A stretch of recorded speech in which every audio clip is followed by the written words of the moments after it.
살아계신 하나님 감사합니다. 무더운 날씨 속에서 저희들의 건강을 지켜주시고 주님과 약속된 이 귀한 시간 살아계신 하나님 앞에 나와 예배하게 하시니 진심으로 감사를 드립니다.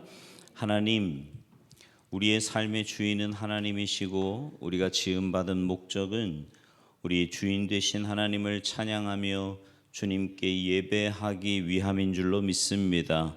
하나님 앞에 나와 예배하는 이 시간이 내 삶의 가장 귀중하고 복된 시간임을 깨닫게 하시고 세상의 어떤 환경이나 사람이나 그 어떤 문제가 우리의 마음을 흐트러 놓으려고 할지라도 믿음의 눈을 들어 주님을 바라보며 주님께 집중하며 주님께만 온전히 영광 돌리는 귀하고 복된 시간 되도록 주님 역사하여 주시옵소서.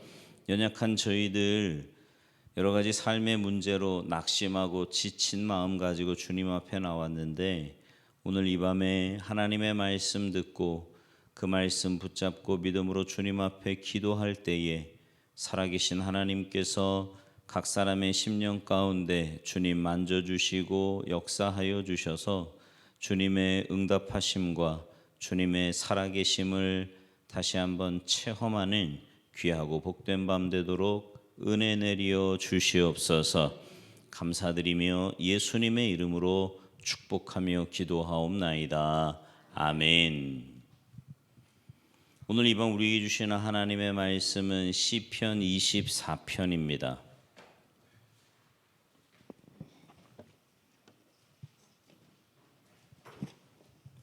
시편 24편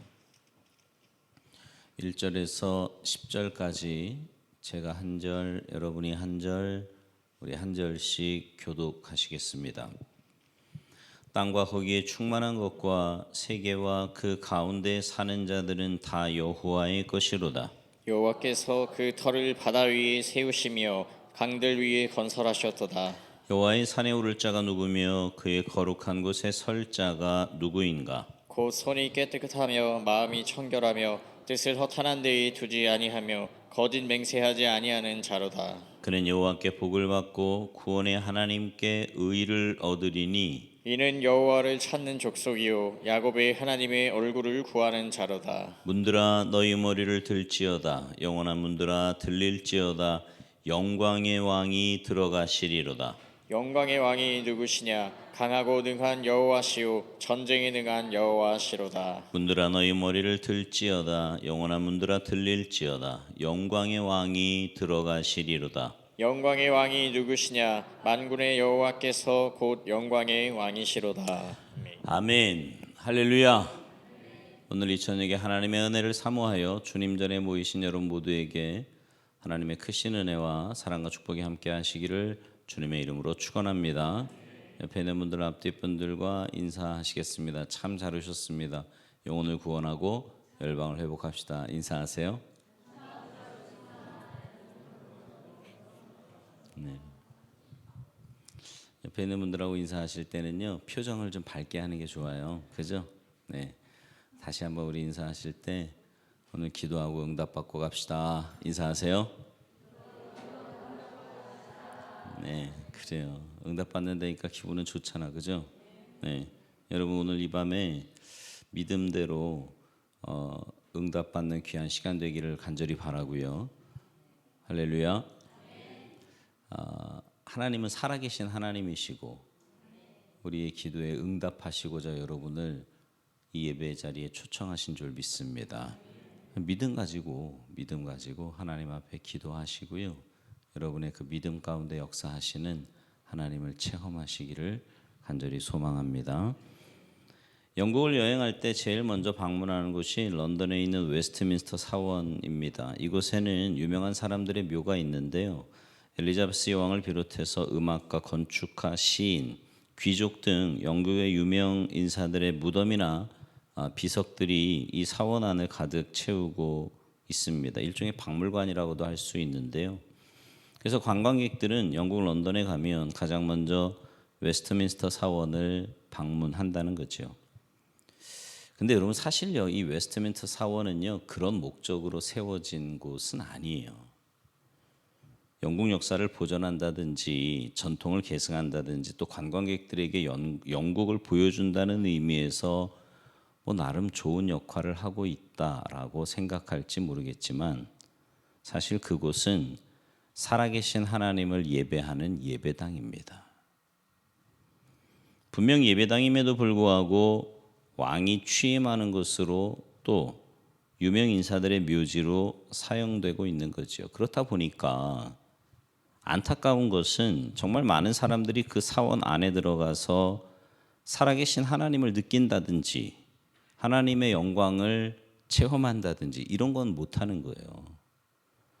혹시 여러분 가운데 그런 생각하는 분 있으십니까? 아유, 그런 거 못해도 뭐 그렇게 많은 유명한 인사들이 뭐 묘지가 있고 또 영국을 알리고 뭐 그런 데는데 뭐 좋은 거 아닌가라고 생각한다면 한참 잘못 생각하는 거죠. 예배당이 예배드리는 곳이어야지 박물관 같이 하면 되겠습니까? 이 웨스트민스터 사원과 거기를 드나드는 사람들이 그 예배당이 세워지도록 역사하신 하나님께 무관심한다라는 이야기입니다. 여러분, 우리가 예배당 안에서 혹은 예배 드리면서 시선을 두어야 할 분이 누구예요? 하나님이시지요. 따라서 여러분은 홀로 찬송과 영광과 존귀를 받으시기에 합당하신 하나님께 얼마나 관심을 가지고 그분에게 집중하고 있는지 예배 때마다 점검하셔야 돼요. 아니면 예배를 드린다고는 하는데 마음이 딴 곳에 가 있지는 않는가? 그렇다면 여러분은 참된 예배를 드리는 사람은 아닙니다. 왜 이런 말씀을 드리냐면 하나님께서 오래전부터요 참된 예배자를 찾으시기 때문에 그렇습니다. 성경에는요 여러분 요즘 우리가 필사도 하고 뭐 암송도 하고 읽기도 하는데 성경을 쭉 읽어보면 하나님께서 누구를 찾으신다라고 말씀하는 경우가 거의 없어요. 그죠? 잘 모르시겠어서 대답을 안 하세요? 근데 신약 성경 요한복음 4장 23, 4절은요 유일무이하게 이런 말씀을 하십니다. 같이 한번 읽어보죠. 시작. 아버지께 참되게 예배하는 자들은 영과 진리로 예배할 때가 오나니 곧 이때라. 아버지께서는 자기에게 이렇게 예배하는 자들을 찾으시느니라. 하나님은 영이시니 예배하는 자가 영과 진리로 예배할지니라. 아멘. 그러니까 성경 전체에서 하나님이 찾으시는 사람이라고 하는 구절은 여기 한 군데거든요. 혹시 다른 데 있으면 알려주세요. 한 군데인데 하나님이 찾으시는 사람은 어떤 사람이래요? 참된 예배자. 하나님이 찾으시는 사람은 참된 예배자다. 시작. 동유럽의 체코슬로바키아 그 나라가요. 지금 체코라고 하잖아요. 그 나라가 공산주의 치하에 있을 때 요셉 케이버라고 하는 아주 유명 인사가 있었는데 아버지는 학교에서 공산주의를 가르치는 교사였지만 어머니는 독실한 크리스찬이었습니다. 조합이 좀 안 맞죠.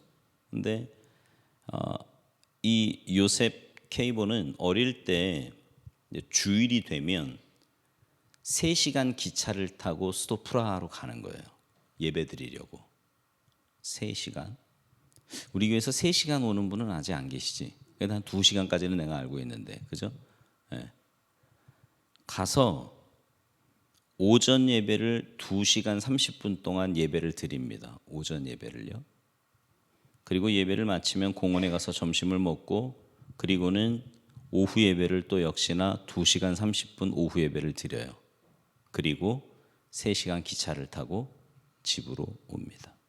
그가 그렇게 했던 이유는 그와 그의 어머니에게 일주일에 한 번 드리는 그 예배가 너무나 소중했기 때문입니다. 그렇기 때문에 그 한 번의 예배를 위해서 그 엄청난 수고를 마다하지 않았던 거지요. 오늘도 하나님은 그런 예배자를 찾고 계십니다. 정말 여러분이 참된 예배자, 하나님이 찾으시는 진정한 예배자가 되시기를 주님의 이름으로 축복합니다. 그러면 어떤 사람이 진정한 예배자인가? 진정한 예배자는 예배를 기뻐하는 사람이에요. 진정한 예배자는 어떤 사람이라고요? 여러분 어떠세요? 예배가 기쁘십니까? 네. 기뻐서 오시는 거죠? 그래요.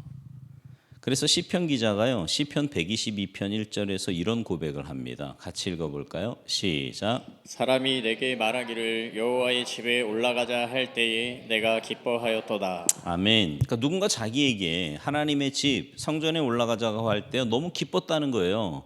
왜냐하면 가서 예배 드리는 거잖아요. 제사 드리는 거예요. 그 예배의 가치를 알았기 때문이라는 겁니다. 그래서 오늘 우리는 본문을 통해 예배가 가지는 가치가 무엇인지를 함께 알아보면서 우리가 다시 한번 더 진정한 예배자 되기를 결단하는 시간이 되었으면 좋겠습니다. 제가 설교를 뭐 일부러 그렇게 준비한 건 아닌데 시편은 그냥 순서대로 가는 거고 주일 설교는 우리가 이제 성숙한 신앙생활 시리즈 하는데 신기한 게 뭐냐면 오늘도 예배에 대한 거고 주일날 설교도 예배에 대한 거예요. 그러니까 우리가 지금 예배에 대해서 다시 한번 점검하고 좀 집중하고 우리의 예배를 다시 한번 되돌아보는 그런 시간이 되었으면 좋겠습니다.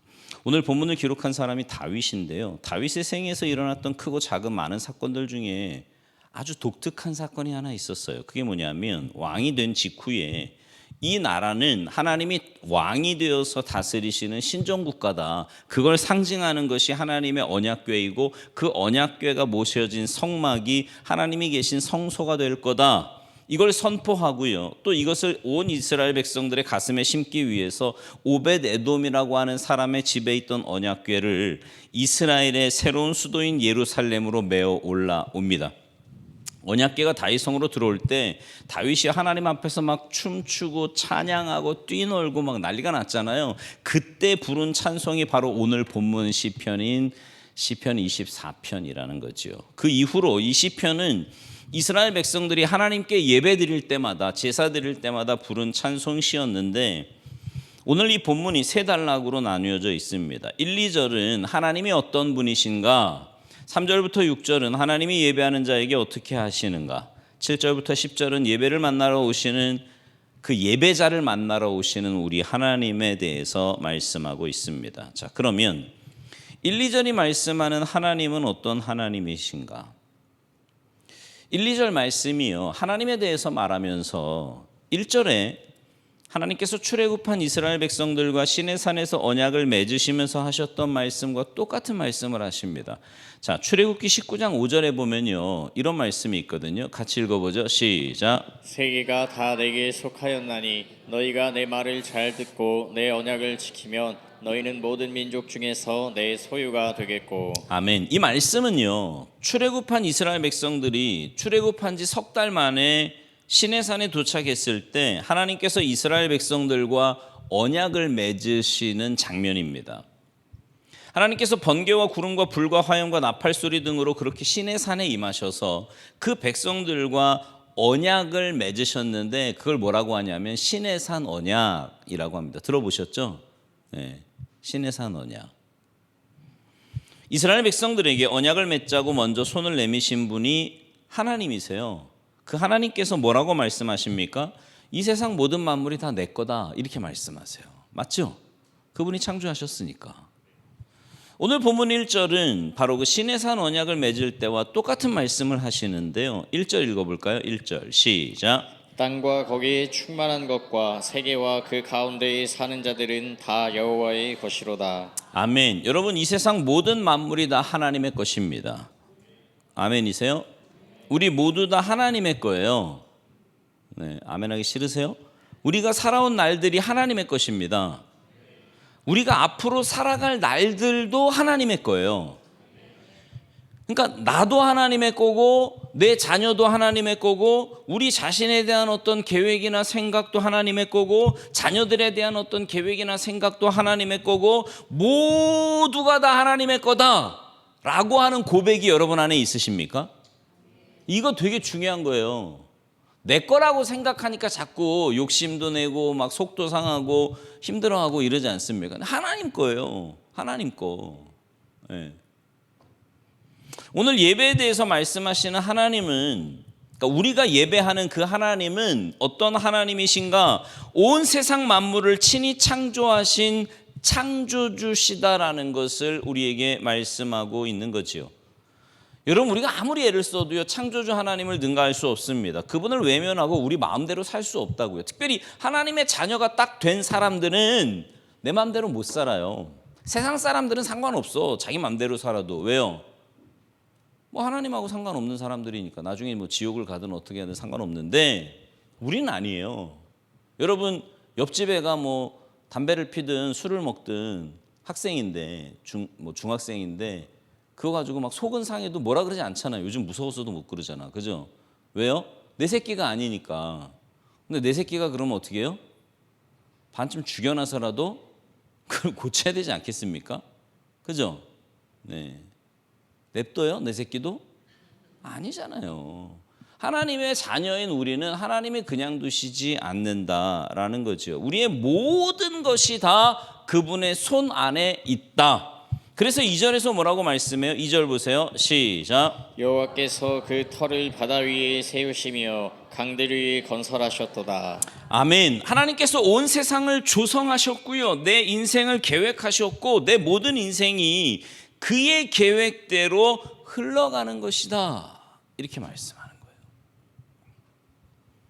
그러니까 여러분 다윗은요. 우리가 예배하는 하나님이 어떤 분이라고 말을 하냐. 하나님은 이 온 세상과 세상의 역사를 주관하는 분이십니다. 나를 주관하는 분이세요. 내 과거, 현재, 미래, 내 모든 것을 주관하시는 진정한 주인이 하나님이시기 때문에 그 하나님을 예배하는 게 내 인생에서 제일 잘하는 일이에요. 다시요. 그분이 내 인생의 주인이시라고. 내 모든 게 다 그분의 손 안에 있어요. 그래서 내가 이 땅에 살면서 하는 일 중에 가장 잘하는 일은 뭐냐면 하나님을 예배하는 일이에요. 그러니까 예배하는 일을 자꾸 다른 일과 타협한다? 이거는 뭔가 문제가 있는 거예요. 신앙생활에. 네.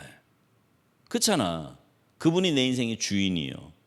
그 주인을 찬양해, 예배해, 그분께 나아가요. 이게 내 삶에 가장 중요한 건데 이걸 자꾸 다른 것과 타협을 해? 이건 그분을 주인으로 인정하지 않는 거죠. 그러니까 여러분 이 세상 역사를 주관하는 분이 하나님이시라는 걸 믿는다면 그런 사람은 먼저 예배자여야 한다. 네. 그분이 내 인생의 주인이다 그러면 나는 예배자가 되는 게 마땅하다. 내게 주어진 모든 것이 하나님이 하신 것이라면 나는 먼저 그 하나님 앞에 무릎 꿇어 경배하는 사람이 되어야 한다는 겁니다. 이 세상에 일어나는 모든 일들이 다 하나님의 주권 속에 있다면 나는 하나님께 예배하는 사람이 되어야 한다고 오늘 본문은 말씀하고 있는 겁니다. 그러니까 여러분 오늘 본문 1, 2절은 먼저 하나님께서 창조주이시고 주인이시다 이 말 하면서 성도가 자신이 피조물이라는 것을 안다면 그런 사람은 먼저 예배하는 자여야 된다 이 말을 하는 겁니다. 네. 예배가 하나님을 하나님으로 인정하는 우리의 첫 번째 고백이 되는 그런 행동이 된다는 거고요. 첫 번째 믿음의 행동이 된다고 오늘 본문을 통해 말씀하고 있는 거죠. 그래서 여러분 난 하나님 믿어 라고 말을 하면서 예배하지 않는다면 그러니까 예배가 우선순위의 최고가 먼저가 아니야. 에? 예배가 우선순위가 아니라면 그 사람은 진짜 하나님 믿는 사람이 아니에요. 미안하지만 자기 생각대로 종교 생활하는 사람이지. 부드럽게 이런 얘기 할수록 부드럽게 해야 된다고 네 이번 주에 집사람한테 얘기를 들어서 두 번째 부분 3절부터 6절은 피조물인 인간에 대한 내용인데요. 구체적인 내용은 이제 예배하는 자에 관한 겁니다. 1, 2절이 예배를 받으시는 하나님에 대한 것이라면 3절부터 6절은요. 예배하는 자들에 관한 바로 우리의 이야기라는 겁니다. 오래전에 미국의 보스턴에서 사역하던 유명한 설교자 A.J. 고든이라고 하는 목사님이 계셨습니다. 당시 그 지역에서 그분을 모르는 사람이 없을 정도로 큰 교회 담임 목사님이셨고요. 아주 유명한 설교자였습니다. 그래서 그는 설교를 준비하는데도 굉장히 많은 시간을 보냈는데 어느 날 교회 목양실에서 힘들어 설교를 막 준비하다가 너무 피곤해서 책상에 잠깐 엎드려 깜빡 잠이 들었고 그 잠깐 자는 사이에 꿈을 꿨습니다. 아주 깊이 잔 거죠. 근데 꿈속에서도요, 주일이어서 교회가 이제 의자가 모자랄 정도로 많은 사람들이 예배드리기 위해서 쫙 앉아 있는 거예요. 그러니까 늘 설교에 대한 생각을 하니까 꿈속에서도 그런 꿈을 꾸는 거겠죠. 근데 유독 이게 설교하려고 예배 인도하려고 딱 섰는데 유독 한 30대의 낯선 남자 한 명이 눈에 자꾸 띄는 겁니다. 그래서 예배를 마치고 난 다음에 그 30대 자기 시선을 계속 끌었던 그 남자를 만나고 싶었어요. 교인들이 목사와 인사를 나누고 다 예배당 밖으로 나갔는데 아까 봤던 그 낯선 사람이 보이질 않는 거예요. 그래서 안내위원들에게 아니 아까 그 30대 낯선 남자 혹시 못 봤냐고 어디쯤 앉아있던 그 사람 그랬더니 안내위원이 하는 말이 그 사람요? 알고 말고요. 그 사람 예수라는 사람인데요.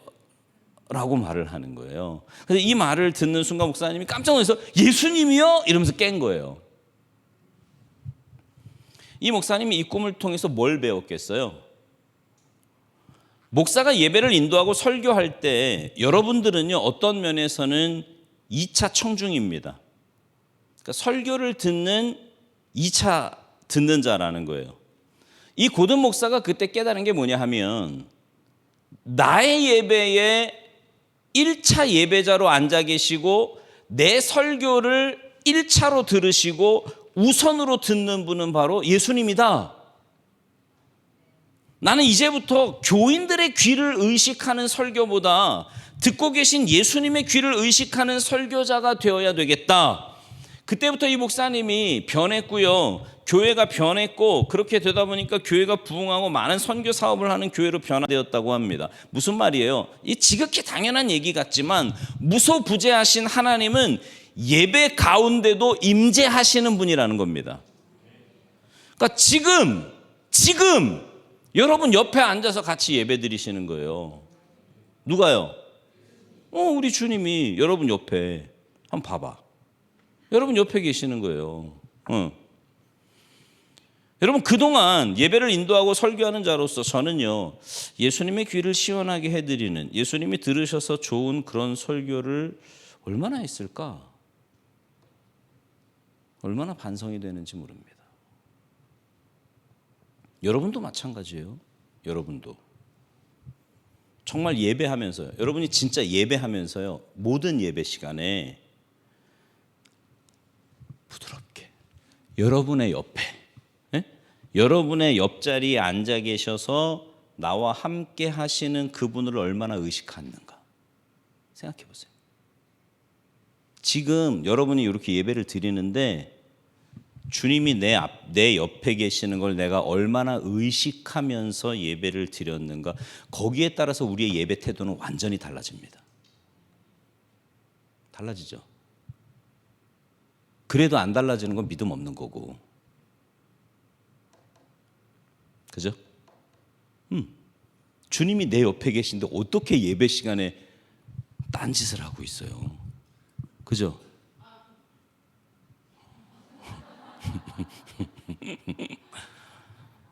집중하니까 저러는 거예요. 집중하니까.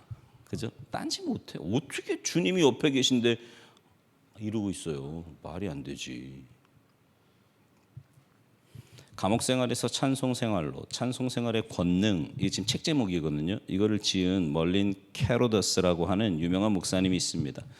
이분이 예수님을 인격적으로 만나기 전의 이야기인데요. 어릴 때 할아버지 할머니 손에 이끌려 반강제적으로 예배에 참석하게 됐어요. 그러니까 여러분 어릴 때요 반강제적으로라도 데리고 오는 게 난 좋다고 봐. 맞아. 진짜 아멘이에요. 네. 난 그때도 이제 오늘처럼 이렇게 밤 예배였던 것 같아요. 근데 이 목사님이 이제 예수님 만나기 전이에요. 이렇게 앉아 있는데 저 뒤에 이러고 앉아 있는데요. 너무 불쌍해 보이는 거야 모인 사람들이. 아니 금요일 밤에 TV에는 얼마나 재밌는 걸 많이 하고 그때가 월드 시리즈였었나 봐요. 야구는 지금 월드 시리즈 하고 있고 세상에 뭐 즐길 거리, 볼 거리, 들을 거리 막 얼마나 많이 있는데 바깥 세상에 재미있는 거 다 제쳐놓고 이 후질그레 그래도 우리 교회는 깔끔하잖아, 그죠? 이 후질그레 어두컴컴한 데 모여가지고 그냥 저러고 찬송한다고 하는 그 모습을 보니까요, 아휴 불쌍한 인간들 참 아유, 저 못난인가. 아우, 저 찌질이다. 뭐 이런 생각이 드는 거예요. 이 목사님이. 그때 이제 막 찬송이 시작이 되면서 찬송을 부르니까 뭐 할아버지 할머니도 있고 하니까 이제 부르는 신용이라도 해야 되겠다. 근데 그때 바로 뒤에서요, 누군가 이 목사님 귀에다 대고 이렇게 소리를 이렇게 얘기를 누가 이렇게 하는 거예요. 뒤를 돌아보니까 아무도 없어. 근데 뒤에서 소리가 또 들려요. 무슨 소리가 들리냐면, 너는 오늘 밤에 결심해야 돼. 오늘 밤에 하지 않으면 너무 늦어. 이 얘기가 들리는 거예요. 네. 그 목소리를 듣고는요, 머리를 막 흔들면서 뭐지 이거? 무슨 소리지? 내가 지금 헛소리 듣나? 내가 딴 생각을 너무 깊이 했나? 뭐 이렇게. 근데 그때 다시 그 음성이 들렸고요. 그제서야 깨닫습니다. 주님이 그 자리에 함께 하시면서 자기에게 말씀하신다는 것을 깨달았어요. 주님은 예배하는 자리 가운데 계십니다. 근데 왜 그때까지 그걸 몰랐을까? 그걸 알고 난 다음에 생활이 완전히 바뀌었어요. 하나님께서 예배하는 자리에 계시면서 우리의 예배가 어떤지를 보고 계시는 분이에요. 네. 하나님은 지금 예배의 자리에서 목사의 음성을 통해 찬양을 통해 우리에게 말씀하시는 분이십니다. 그러므로 아무렇게나 함부로 마음대로 예배할 수 없다는 것. 그래서 그는 예배할 때마다 마치 칼날 위에 서 있는 그런 긴장감으로 예배를 받으시는 하나님 앞에서 진정한 예배자가 되기 위해 그렇게 소원하며 예배를 드린다고 말하고 있는 거예요. 그런 예배자가 되기 위해 우리는 어떻게 해야 될까요? 3절 보세요. 오늘 본문 3절 말씀 같이 읽습니다. 시작. 여호와의 산에 오를 자가 누구며 그의 거룩한 곳에 설 자가 누구인가? 다시 말하면 참된 예배자는 어떤 사람인가? 바른 예배를 드리고 있는 사람은 어떤 사람인가? 진정한 예배자는 어떤 사람인가? 그 답이 4절에 있는데요. 4절 말씀 같이 읽습니다. 시작. 곧 손이 깨끗하며 마음이 청결하며 뜻을 허탄한 데에 두지 아니하며 거짓 맹세하지 아니하는 자로다. 아멘. 참된 예배자는 먼저 손이 깨끗한 사람이래요. 이건 비유적인 표현인데요. 외적인 행동이 깨끗하다. 모든 행동이, 그의 눈길이, 그의 귀를 기울이는 것이, 그의 모든 걸음이, 그의 모든 삶이 하나님 앞에서 깨끗하지 않으면 참된 예배자가 될 수 없다. 우리의 겉으로 드러나는 행동이 정말 거룩하고 깨끗했습니까? 여러분, 이번 한 주간 여러분 뭐 멀리 갈 것도 없이 이번 한 주간 여러분의 삶을 한번 돌아보십시오. 어떤 사람에 대해서, 어떤 일에 대해서 우리가 손가락질하거나 함부로 말하거나 이런저런 비평과 부정을 쏟아놓았다면 그게 과연 하나님 앞에서 깨끗한 걸까요? 지금 여러분의 모습은 굉장히 거룩하거든요. 굉장히 그럴싸해 보인다고, 사람의 눈으로 볼 때는. 근데 뭐 이번 주일에도 제가 예배에 대한 설교한다 그랬잖아요. 아담의 두 아들 가인과 아벨에 대한 이야기가 또 나올 건데, 예배하면 그 얘기가 꼭 나오잖아요. 왜 그래요? 아벨과 아벨의 제물은 하나님이 받으셨지만 가인과 가인의 제물은 안 받으셨다고. 그 말은 뭐예요? 이거 말하는 거예요. 이거 행위가 여기 앉아서 거룩한 척하고 앉아있지만 삶에서는 그렇게 살았냐는 거지. 두 번째는 마음이 청결한 자입니다. 그러니까 행동뿐만이 아니라 이제 속사람의 거룩인데요. 하나님께서는 뭐라고 말씀하세요? 내가 거룩하니 너희도 거룩하라 말씀하세요. 예수님도요, 마음이 청결한 자가 복이 있다고 말씀하셨습니다. 우리의 속사람의 거룩, 청결. 지금 우리는 정말 거룩한 사람일까요? 지극히 거룩하신 하나님 앞에서 그 하나님께서 받으실 만한 예배자로 서기 위해서 우리는 그렇게 살아왔냐고요. 먼지 하나 묻지 아니한, 오염되지 않은 지극히 거룩하고 순전한 모습으로 하나님 앞에 서 있느냐라는 겁니다. 세 번째는 뜻을 허탄한 데 두지 않는 겁니다. 여러분, 이 허탄한 것이라는 건 뭐냐면 잠깐 있는 것, 금방 없어질 것, 속이 텅 비어 있는 왜 속고상 같은 거 있잖아요. 그런 걸 말하는 거거든요. 세상에 있는 것들이 다 그와 같아요. 땅에 있는 것들이 그렇다고. 우리 지난주에도 장례 예배 드렸지만 제가 그때마다 드리는 말씀이 있잖아요. 만약에 그게 진짜 이 땅에 있는 눈에 보이는 것들이 허탄한 것이 아니라 진짜 영원한 거라면 가져가야지. 근데 수위에는 뭐가 없어요? 없다니까. 궁금하면 가서 보세요. 입관할 때 없어요. 미국 옷도 없어. 주머니가 양복인데도. 왜요? 뭐 가져갈 게 있어야지. 영원한 게 아니에요. 허탄한 거라고. 따라서 뜻을 허탄한 데 두지 않는다는 건 뭐냐면 하나님을 바라본다는 거고요. 천국을 사모한다는 거고 영원한 것을 사모하고 추구하는 겁니다. 그렇게 살아오셨어요? 여러분 이번 한 주간 살면서 주님을 이렇게 생각하며 하늘을 좀 보긴 하셨어요? 몇 번이나 하늘을 이렇게 본 적은 있으세요? 저 하늘 그 어딘가 우리 주님 계실 텐데 주님 보고 싶어요. 어서 오세요 주님. 이런 마음. 응? 요즘 날씨 보면 곧 주님 오실 것 같지 않습니까? 그죠? 7월의 날씨가 이게 미친 거 아니에요 완전히? 네. 막 그런 마음 들지 않으세요? 주님 어서 오시옵소서 할렐루야 막 이런 마음 드세요? 아니면 어떠세요? 그런 소원을 몇 번이나 안 해보셨냐고. 주님 보고 싶어요. 주님 만나고 싶어요. 그런 소원.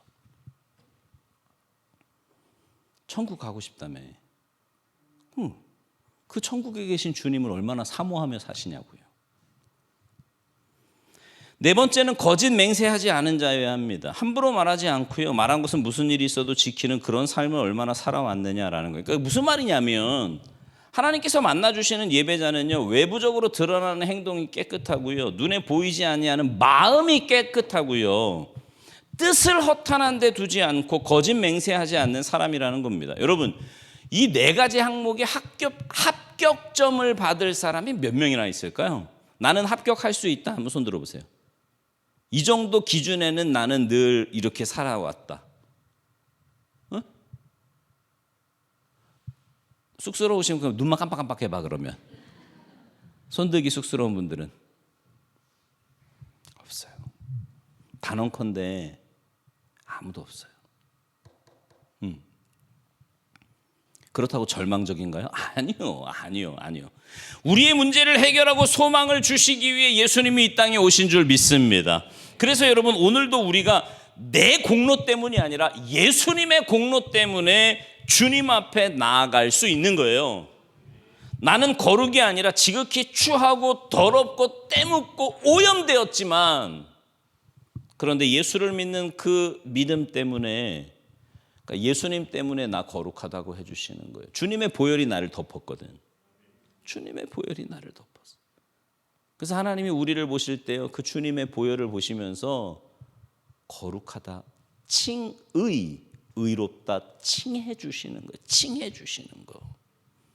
오늘도 나의 예배와 나의 기도와 나의 찬양을 받아주시는 그 하나님 앞에 주님의 은혜로 서 있다 이 말입니다. 그래서 5절은 뭐라고 말해요? 5절 같이 읽습니다. 시작. 그는 여호와께 복을 받고 구원의 하나님께 의를 얻으리니. 아멘. 우리가 예수 그리스도를 믿고 주님 앞에 나아가면 나의 의로움 때문이 아니라 예수님 때문에 우리를 의롭다 하시며 우리의 예배를 받아주시는 줄 믿습니다.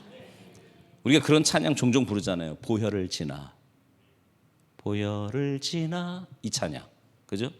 아버지께로 나아가는 이유가 뭐예요? 보혈의 공로 아니면 우리가 주님 앞에 나갈 수 없기 때문입니다. 부정한 자가 주님 앞에 나가면 불의 심판을 당하든지 칼에 침을 당하든지 결코 그대로 설 수 없는 우리인데 그런 우리를 예수님의 공로 때문에 하나님 앞에 서게 하시는 이 놀라운 은혜를 받은 자가 예배자 된 우리다라는 거죠.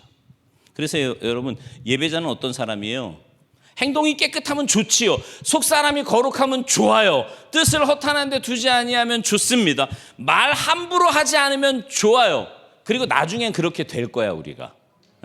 계속 여러분 그렇게 살지 못하는 거를요 이렇게 타당하다고 생각하시면 안 돼요. 변화돼야 돼요. 계속 예수 10년, 20년, 30년 믿었는데 여전히 부정적이고 여전히 거짓말하고 여전히 남소해. 이거는요 예수님 안 만난 거예요. 변화될 거예요. 좋아. 근데 본질적으로 우리는 그럴 수 없거든요. 사실은. 그렇지만 우리가 하나님 앞에 비록 부정하고 어리석고 미련해도 예수를 믿는 그 믿음, 예수의 보혈의 공로 힘입어 주님 앞에 나아갈 수 있는 겁니다. 할렐루야. 그래서 진정한 예배자는 어떤 자인가? 예수. 주님의 보혈을 지나 하나님의 은혜의 보좌 앞에 나아가는 바로 그것이 참된 예배자의 모습인 줄 믿습니다. 오늘 본문은 그거 얘기하는 거예요. 자, 그러면 이렇게 하나님께 예배할 때 어떤 일이 벌어질까요? 우리 7절 읽어보겠습니다. 7절 같이 읽습니다. 시작. 문들아 너희 머리를 들지어다. 영원한 문들아 들릴지어다. 영광의 왕이 들어가시리로다. 아멘. 다윗이요 언약궤를 메어 올릴 때는 성전이 없었지만 말하자면 언약궤가 들어갈 때 성전문이 활짝 열리는 것처럼 하나님 앞에 참된 예배할 때 주님께서 성전문을 활짝 열어놓고 오늘 우리를 받아주시는 그런 그림이 바로 이 7절 말씀이에요. 다시 읽어볼까요? 7절 시작. 문들아 너희 머리를 들지어다. 영원한 문들아 들릴지어다. 영광의 왕이 들어가시리로다. 아멘. 우리가 예수 그리스도를 힘입어 주님 앞에 예배할 때 오, 내 문이 열릴지어다. 영광의 문이, 응답의 문이 열릴지어다. 우리가 하나님 앞에 그렇게 외치고 있는 것처럼 오늘 본문에서 다윗이 하나님 앞에 그렇게 외치고 있는 겁니다. 여러분 상상을 좀 해보세요. 말씀을 들을 때 상상을 하면 은혜가 더 된다 그랬잖아. 상상만 해도 즐거운 일 아닙니까? 언약궤가 들어갈 때 성전문이 활짝 열리는 것처럼 우리가 하나님 앞에 예배할 때 주님께서 임하셔서 은혜의 문을 열어주시는 것을 상상하면서 다윗은요 문들아 너희 머리를 들지어다. 영광의 왕이 우리에게 들어오시고 우리가 주님 앞에 나아가니 그 모든 은혜의 문은 활짝 열릴지어다. 그렇게 말하고 있는 거예요. 그렇게 문을 열고 우리를 맞아주시는 하나님은 어떤 하나님이신가? 8절입니다. 8절 시작. 영광의 왕이 누구시냐? 강하고 능한 여호와시오. 전쟁에 능한 여호와시로다. 아멘. 세상 역사가 그러하듯이 인생도 끊임없는 전쟁의 연속 아닙니까? 질병과의 전쟁, 범죄와의 전쟁, 의식주와의 전쟁, 정신적인 문제, 영적인 문제와의 전쟁, 끊임없이 전쟁이 일어나고 있는 이 땅에서 오늘 본문은 뭐라고 선포하냐면 강하고 능하신 전능자 여호와께서 승리하는 분이라고 말씀을 합니다. 왜 이런 하나님을 말해요? 우리가 하나님 앞에 참되게 예배하잖아요. 그러면 그분의 승리를 우리에게 안겨주시는 분이기 때문입니다. 우리의 힘으로는요 인생의 싸움에 절대로 못 이깁니다. 못 이겨요. 그러나 참된 예배자로 주님 앞에 나아가면 그분의 승리를 우리에게 안겨주십니다. 그래서요 여러분 제가 이 교회 20년 전에 담임이 되고 처음에 제일 많이 강조했던 말 중에 하나가 뭐였냐면 예배의 성공자가 인생의 성공자다. 그 말 무지 많이 했거든요. 기억나십니까? 네. 진짜 그래요. 예배의 성공자가 인생의 성공자입니다. 바꿔 말하면 예배에 실패하는 인생은요 절대로 성공하는 인생 못 살아요.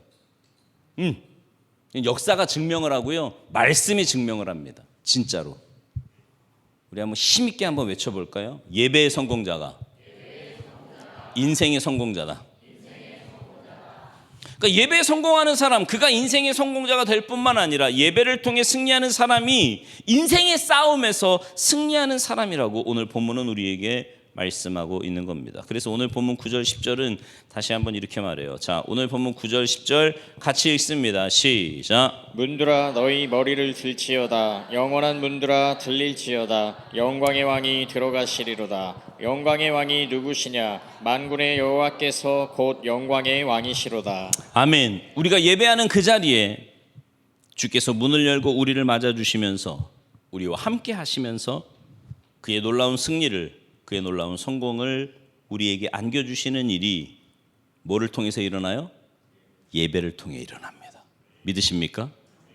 예배가 이렇게 중요한 거예요. 예배가. 내가 늘 얘기하잖아요. 천국 가서도 우리가 할 일은 예배밖에 없어요. 예배 드리기 싫어하는 사람 심각하게 고민해. 차라리 몸으로 떼어 가서 그냥 지옥 가서 예배야, 예배. 우리가 하는 일은. 그러니까 예배가 막 기쁘고 막 즐겁고 막 은혜가 되고 막 살맛이 나고 막 이런 사람은 갈만해. 거기에 천국에. 예. 근데 예배 시간 안 되면 막 뒤틀리고 막 졸리고 막 죽겠고 막 가서 때워 그냥 몸으로. 응. 그래서 여러분 어떤 분들은요 우리가 예배가 너무 많다 그런 분들이 있거든요. 그래서 요즘 추세가요. 여러분 그거 아세요? 우리 지방에도요 금요기도회 드리는 교회가 많지 않아요. 교회가 작아서 큰 교회들 중에서도 금요기도회 없어진 교회들이 점점 많아지고 있어요. 뭔가 문제가 있죠. 새벽 예배, 주일 예배, 수요 예배, 금요 예배, 셀 예배, 기관이 모이면 또 예배 드리고. 근데 여러분 예배가 많은 게 불평할 건덕지입니까? 아니에요. 예배를 많이 드리면 드릴수록 성공의 횟수를 쌓아가는 거야. 예배의 성공자가? 그러니까 그렇죠? 예배를 많이 드릴수록 성공 확률이 높아가는 거 아니에요? 그러므로 우리는 예배에 성공하는 사람이 되어야 할 줄로 믿습니다. 하여튼 예배 내 옆자리에 주님이 와 계신 것만 알아. 그러면 예배 태도는 달라져요. 그렇게 예배 드리면 우리의 인생은 바뀌어요. 이런저런 이유로 예배를 회피하는 분들이 많습니다. 뭐 내가 얼마나 많이 내 평생 지금까지 예배 드린 거 생각하면 막 어마어마하지. 이제 조금 이 정도 나이면 이제 좀 덜 드려도 되지 않겠어요? 아니요. 우리에겐 여전히 인생의 싸움이 남아 있고 해야 할 일이 있고 응답받아야 될 기도 제목이 있다면 성공의 걸음이 되고 뒷받침 디딤돌이 되는 이 예배 자리에 서서 예배의 성공자가 되어야 할 줄로 믿습니다. 여러분들은 정말 하나님 앞에서 참된 예배를 드리고 계십니까? 어떠세요? 여러분의 예배 태도를 한번 점검해 보세요. 몇 점 같아? 속으로 나는 몇 점인가? 내가 예배의 모습은. 어느 부부가 예배를 드리고 집에 가면서 대화를 합니다. 아내가 먼저 이야기를, 여보 오늘 교회에서 김 집사님 댁 자동차가 3000cc로 바뀌었는데 봤어요? 남편 못 봤는데. 아니 그러면 박장로 사모가 밍크코트 입은 건 봤어요? 아니 몰랐어. 그럼 오늘 설교할 때 목사님 넥타이가 이렇게 좀 삐뚤어진 거 보셨어요? 아니 몰랐는데. 그럼 오늘 특송한 김 집사 입술이 너무 진하게 칠해진 거 그거 봤어요? 빨갛게? 아니 그것도 못 봤어. 아니 당신은 예배 시간에 뭐 했길래 그런 거 하나도 못 봤어요? 예배 시간에 잤어요? 그랬더니 남편이 이렇게 얘기합니다. 목사님이 설교할 때 나를 위해 돌아가신 그 예수님의 십자가가 너무너무 선명해서 나는 그것 때문에 눈물을 흘리며 설교를 듣고 있었지. 여러분 이 부부의 대화에서 뭘 느끼십니까? 부인은요 예배를 봤어요. 다 본 거야. 봤어. 이것저것 다 봤어. 근데 남편은 본 거는 하나도 없지만 예배를 드린 거예요. 자신을 드려서 예배를 드렸어. 여러분 예배는 어떤 겁니까?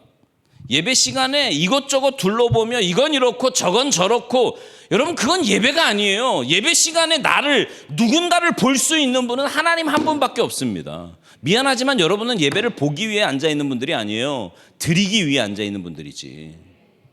드리는 거예요 우리는 예배를. 예배를 보는 분은 오직 하나님 한 분이시고 우리는 예배를 드리는 사람입니다. 그런 사람이 참된 예배자이고, 그런 사람에게 주님이 임하셔서 당신의 승리를 안겨주신다고 오늘 본문은 약속하십니다. 여러분 혹시 북한 지하교회에서 예배드리는 사진을 본 적 있으십니까? 밤에 촛불이나 프레시를 켜놓고 찬송을 부르는데요, 찬송을 소리내서 못 불러요. 이렇게 입만 딸싹딸싹거려. 성경을 읽는데요, 성경도 소리내서 못 읽어요. 그냥 무음으로 소리 다 죽여서 그렇게 예배하는 장면이 CBS 노컷뉴스에 실린 적이 있습니다. 구소련 당시 러시아, 그러니까 소련 당시에도 러시아권에 그런 지하 교회가 많았다고 합니다. 당시에 한 선교사가 어느 교회를 방문하게 되었는데 그가 찾아간 곳은 아무도 살지 않는 빈집처럼 보였다는 거지요. 근데 집에 가까이 갔더니 그 집 안에서부터 알 수 없는 열기가 스며 나오는 것 같더라는 겁니다. 그러니까 아직 예배당 안으로 들어가지도 않았는데 집 밖에 있는데 그 집 안으로부터 뜨거운 열기가 스며 나오는 것 같은 그런 느낌을 가지고 들어갔더니 그 안에 정말 많은 사람이 모여 있는 거예요. 예배 전인데 한 사람이 성경을 낭독했고 다른 사람들은 그냥 조용히 듣고 있나 보다라고 생각을 했는데 보니까 전부 그 말씀을 들으면서 울고 있어요. 젊은 목사님이 나오고 뒤에 찬양대가 자리를 잡으며 이제 예배가 시작이 되는데 예배를 인도하는 목사님도 울면서 예배를 진행을 합니다. 찬양대원들도 훌쩍거리며 임예송을 불렀고요. 반주자도 눈물을 닦으면서 반주를 했어요. 찬양대 찬양이 시작하자 처음에는 그럴듯하게 제법 화음이 되는 것 같더니 조금 지나니까 이상한 소리가 나고요. 다 울음소리가 들리고 막 그렇게 엉망이 되는 겁니다. 찬양대원들이 모두 울면서 찬양을 하고 있었기 때문이에요. 설교 시간이 되자 다쳤는지 고문을 당했는지 한 늙은 목사님이 쩔룩거리면서 나와서 설교를 하는데 설교를 듣는 교인들이요 계속 울고 앉아 있는 거예요. 설교를 마친 뒤에 성찬식을 하는데 집리하는 목사님도 울고요. 빵을 찢는 목사님도 울고 포도주를 나누는 장로님들도 울고 축도를 하는 목사님도 울고요. 예배하는 성도들이 다 울면서 예배를 드려요. 처음부터 끝까지 다. 이걸 지켜본 선교사님이요. 이 교회 뭔가 안 좋은 일이 있나 보다. 누가 죽었나? 저 나이 많은 목사님 사모님이 돌아가셨나? 이런 생각을 하면서 물었습니다. 이 교회에 무슨 일 있나요? 누가 돌아가셨습니까? 왜 이렇게 다들 슬프게 울면서 예배를 드리는 겁니까? 그랬더니 한 교인이 그러더랍니다. 오늘 우리는 우리 인생의 마지막 예배를 드렸습니다. 아니 그게 무슨 말입니까? 교회가 없어지나요? 그런 게 아니고요. 지난 주일에도 그랬고 또 주중에도 그랬는데 오늘 예배하다가 바로 뒷날, 그러니까 내일이겠죠? 내일 혹은 그날 밤에 소련의 비밀 경찰인 KGB에게 붙잡혀가서 생사를 알 수 없는 일이 계속 일어나고 있습니다. 오늘 내가 잡혀갈지, 저 앞에서 성찬식을 집례하는 목사님이 잡혀갈지, 저 성찬 보좌를 하는 장로님이 잡혀갈지, 이 예배 때문에 우리가 죽을지도 모른다는 그런 생각이 다 있는 거예요. 그래서 우리는 이 예배가 마지막이라고 생각을 하니까 너무 감격스러워서 눈물을 흘리며 예배를 드리는 거예요. 주일이 지나면 나 같은 것에게 예배할 수 있는 은총을 베푸셨구나 생각이 들고요. 월요일 저녁이면 오늘 하루도 무사히 넘겼네. 화요일 저녁이면 이제 이틀이 지나갔구나. 수요일 저녁이면 일주일의 반이나 지났네. 목요일 저녁이면 2밤만 더 자면 교회 갈 수 있다. 금요일 저녁이면 오늘 밤도 무사하길. 토요일 저녁이면 내일이면 드디어 가서 예배를 드린다. 주일이면 나 같은 것이 다시 하나님 앞에 나와 예배를 드리는구나. 매일매일이 그런 감격 속에서 목숨을 걸고 예배하는 예배이기 때문에 우리는 눈물 없이는 예배를 드릴 수가 없는 겁니다. 그런 간증을 하더래요.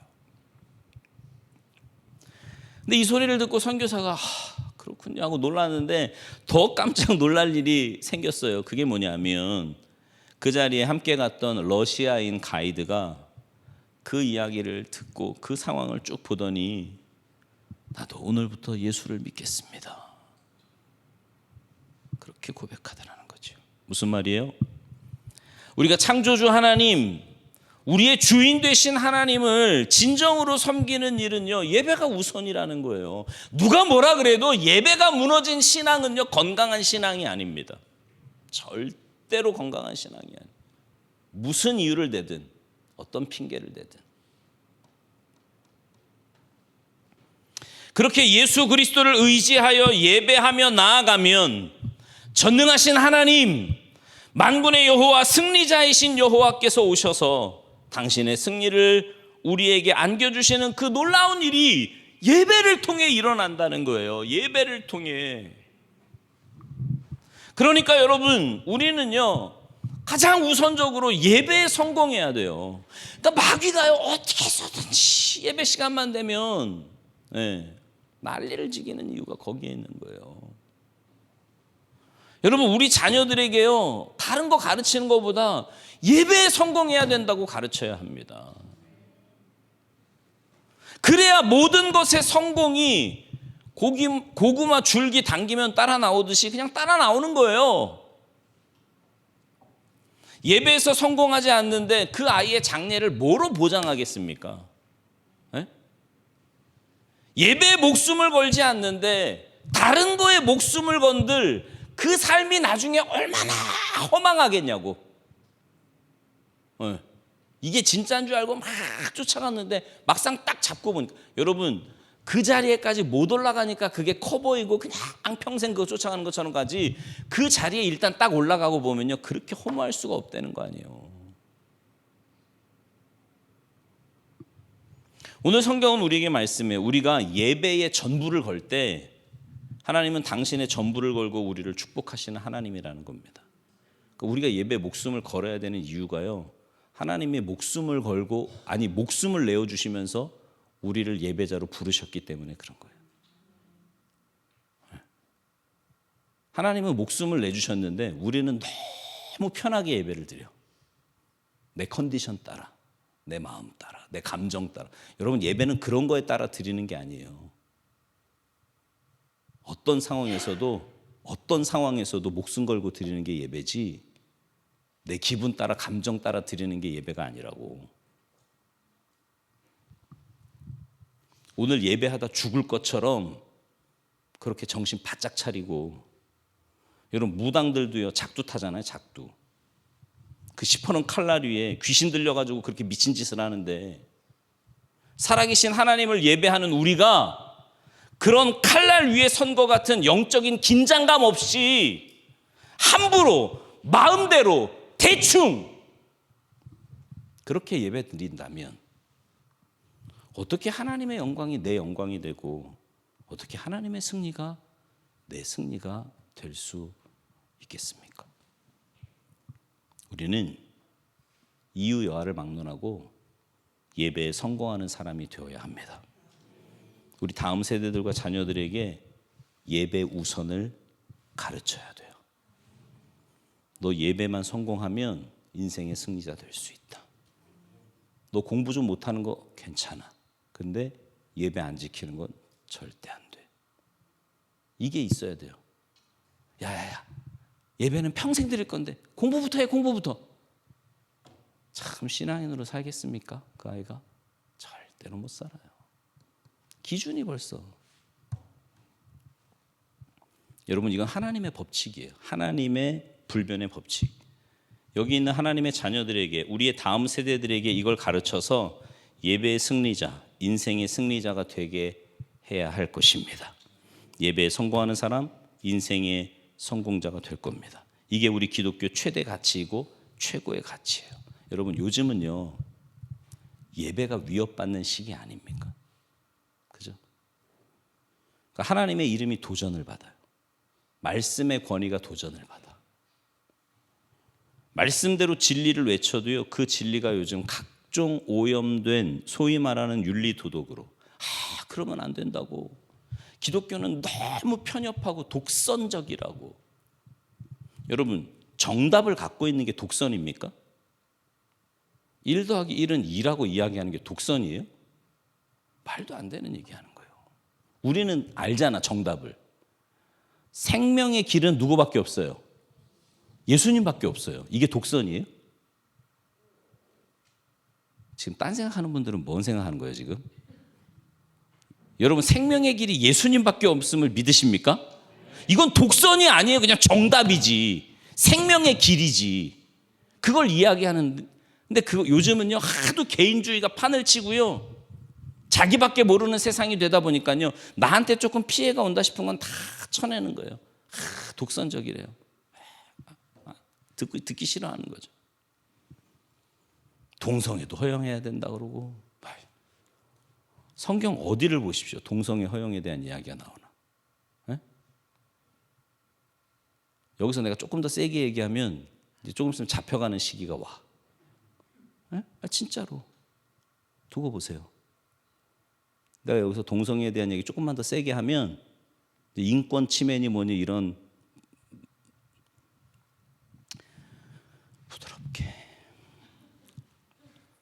그렇게 말하면서 하나님의 권위가 떨어지고 말씀의 권위가 떨어지는 이런 세상 속에서 그래도 바보처럼 우직하게 하나님만이 우리의 전부이시고 그 하나님을 예배하기, 거기서부터 우리의 모든 것이 시작된다는 이 믿음, 하나님의 정말 찾으신, 여러분 하나님이 찾으신다는 건 딱 한 군데 나오잖아. 예배자. 응? 여러분 생각할 때는 어때? 찾으시는 분 같아? 내가? 그 사람 됩시다. 우리 참된 예배자 됩시다. 예배의 성공이야 인생의 성공이에요. 여러분 나는 제일 불쌍한 사람이 그런 사람일 것 같아. 평생 하나님 믿었어요. 집사, 권사, 장로, 목사까지 했어. 하나님 앞에 딱 섰더니 뭐래요? 나 너 몰라. 그 마태복음 7장 얘기가 그거 아니에요? 왜요? 예배 성공해 본 적이 없거든. 예배 시간 내내 딴 생각한 거예요. 예배 시간 내내 하나님을 보지를 않아. 맨 주변에, 아까 그 여자처럼 맨 주변에 있는 것만 봤지. 그러니 하나님이 어떻게 안다 그러시겠어요? 제일 불쌍한 사람 아닙니까? 여러분 예배의 성공자가 이 땅에서만 성공하는 게 아니라 영원에서도 성공하는 거예요.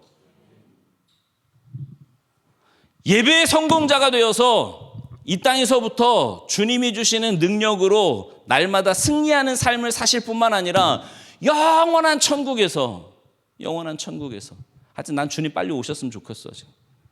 보니까 돌아가는 판이 곧 오실 것도 같아. 전쟁 계속 나지, 지진 나지. 뭐 성경에 나오는 얘기 지금 다 나오잖아요. 그죠? 기분이 몇 분이 안 좋으셔 지금. 거기가 더 좋은 거예요. 어쨌든 그날을 믿음의 눈으로 바라보면서 끝까지 예배의 성공자가 되어 인생의 성공자가 되고 영원한 삶에서 성공자가 되는 복된 인생들 다 되시기를 주님의 이름으로 축원합니다.